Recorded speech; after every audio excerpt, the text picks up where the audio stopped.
Managing files in LeapFTP. This tutorial assumes you already have LeapFTP running on your computer and connected to a remote server. Now let's learn how to manage our website files. The first thing we're going to do is create a new folder or directory on the remote server. Right-click anywhere in the remote server window. Then click the Make Directory link. Type a name for the new folder here, then click OK.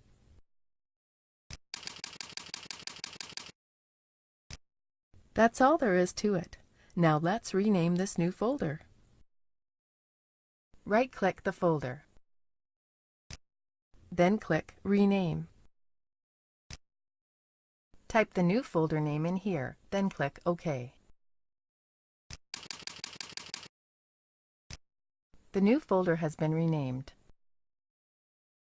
You can also rename files the same way as you rename folders. To delete a folder or file, make sure it's highlighted. Then click the Delete icon here. Click Yes to confirm. The folder we just created has been deleted. Now let's learn how to change the permissions of a file. Select the file for which you want to change the permissions. Then click the Properties icon here. To change the file permissions, simply enter the new permissions value here by checking off the appropriate boxes below.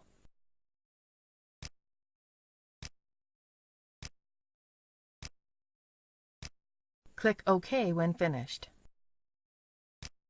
That's it. Permissions for the file favorite.htm have been successfully changed.